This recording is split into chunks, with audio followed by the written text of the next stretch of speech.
Agora, o que eu posso dizer é o seguinte, é evidente, você tinha, já naquele tempo você tinha, logo depois, no ano seguinte à minha entrada, né, entrou Miroela, entrou o Clóvis, né, o Sábato já estava ali, o Sábato já estava ligado àquilo, né, quem mais? Que eu me lembro dos primeiros professores. É isso, né? Então é evidente que do ponto de vista político ninguém estava ali a favor do que estava acontecendo, muito ao contrário, né? Agora, os alunos estavam em pé de guerra, é evidente, né? Tanto é que, por exemplo, no primeiro curso que eu dei de crítica, dos alunos de teatro, né, havia o Armando Sérgio, que hoje é professor titular, né, e já está chegando à idade provecta, né, e a Ingrid Dorminha, o Armando Sérgio, já falei, a Maria Ângela Alves de Lima, foi a primeira turma, quem mais aí? E a Miriam Garcia Mendes, irmã do Gilberto Mendes, né? Mas nesse curso a Miriam, né, que trouxe para assistir às aulas um dos chefeitos da revolta estudantil na escola, que foi o José Posse Neto. Ele não era aluno de teatro, né? Mas não sei se no meu curso ou num outro curso, o fato é que naquele momento ele se transferiu do curso, que acho que era de jornalismo, né, que ele fazia, né, para o nosso curso, né. Então eu me lembro bem da aparição dele, porque ele apareceu numa aula em que eu estava dando Brecht, por acaso, quer dizer, estavam discutindo Brecht, né. E de fato ele foi da primeira turma, né. Havia mais duas pessoas, havia uma moça que tinha o sobrenome Moya, como era o nome, esqueci o nome dela, e havia outra, acho que era Pricoli, né? Enfim, essa é a primeira turma que eu dei aula. Dos alunos, né, a participação dos alunos de teatro nesse campo eu não posso precisar, mas sei que a maior parte deles, evidentemente, tinha uma posição contrária ao que estava ocorrendo, ao que estava ocorrendo aí fora, né? Quer dizer, estavam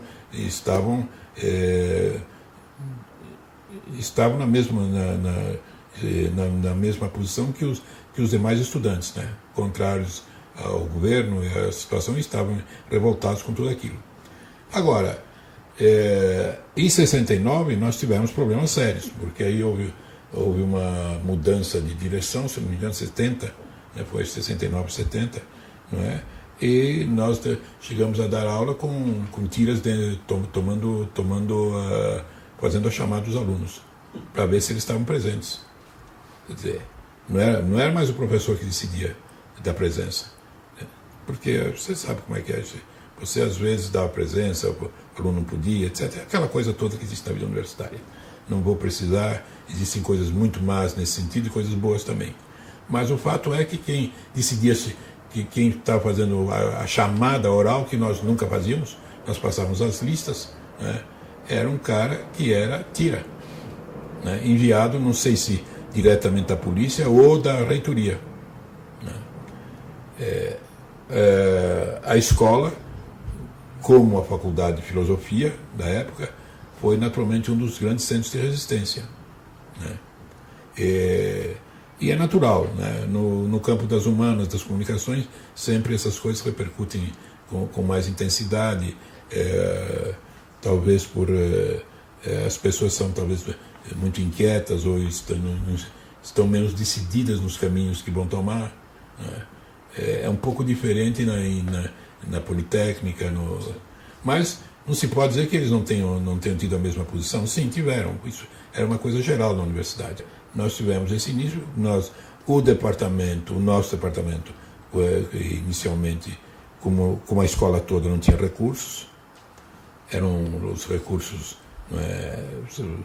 você pensar, até a época que eu saí, para você não podia trazer um professor de fora, não tinha dinheiro.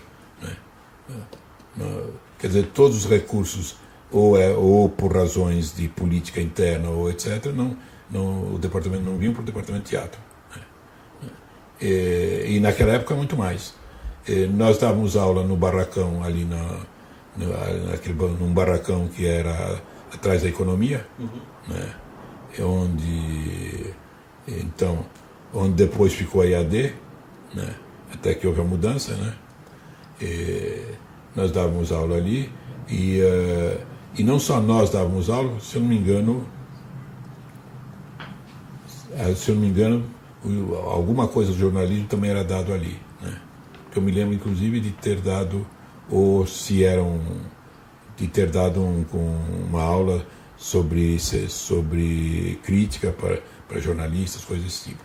Não me lembro exatamente como era a distribuição dos cursos, mas nós ficamos naquele barracão até que foi construído, até que passamos para o outro barracão, Não, houve uma greve geral, realmente houve, mas eu também não tenho uma memória muito específica, porque ela foi geral, mas ela devia ter alguns buracos, de modo que eu me lembro que houve uma greve até séria, mas não houve nenhum incidente que eu me lembre específico, ou que eu tenha conservado.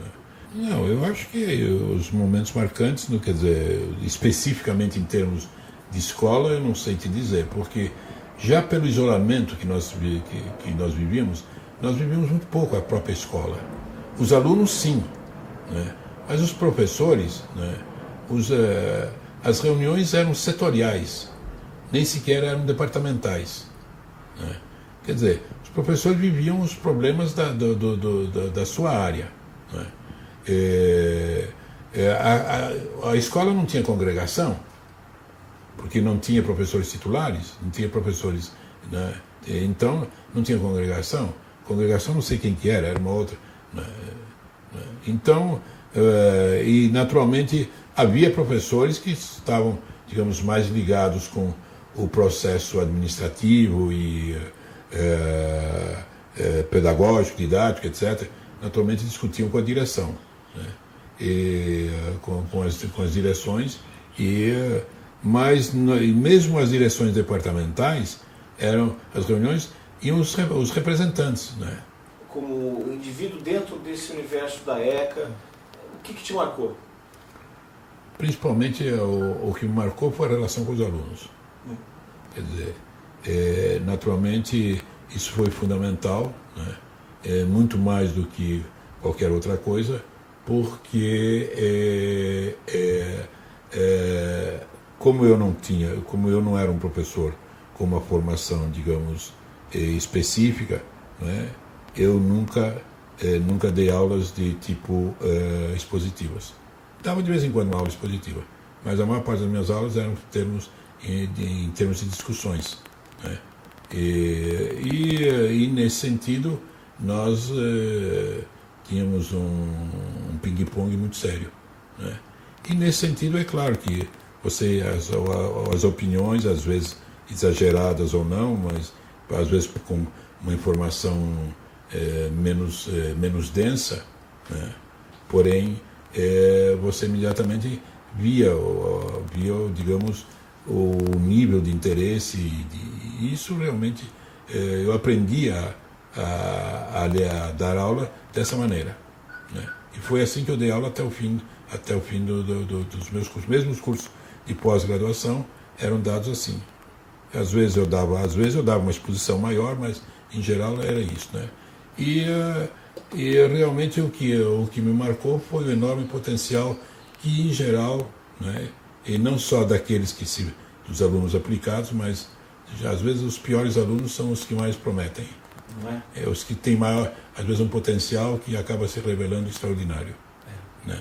Quer dizer, então não se pode simplesmente fazer avaliações somente pelo resultado imediato. Eu tive na ECA, fiquei até 91, né?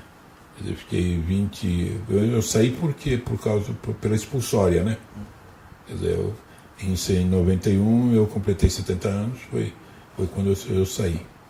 Mas eu fiquei na ECA eu fiquei de 69, foi 69, não, 68 ou 67, portanto são 23 ou 24 anos, tinha o tempo da EAD também.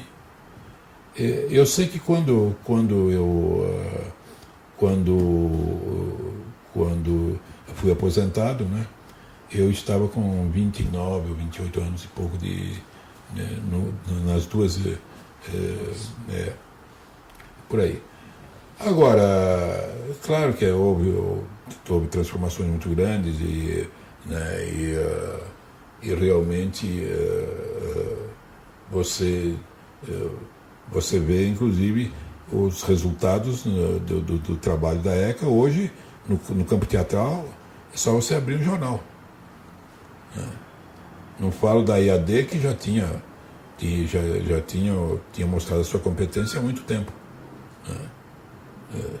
Todo o movimento, toda a vida teatral posterior aos anos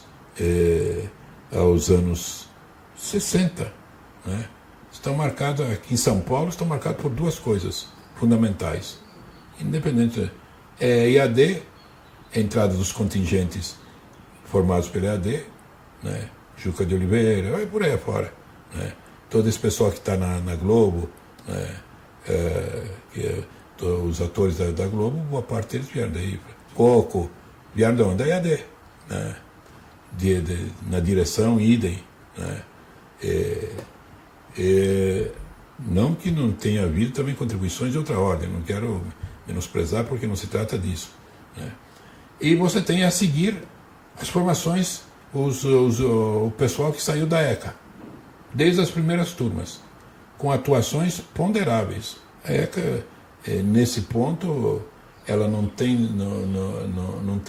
devendo, né? Não está devendo nada. Ela, do jeito que ela se desenvolveu, com os recursos que ela desenvolveu, né, e nas condições, é um milagre, né? Bom, muito obrigado. É o que eu posso pensar. Então, estou dizendo isso sem pretender, digamos, puxar sardinha para as minhas brasas, né? Eu fui apenas uma parte ínfima ou quase inexistente nesse processo.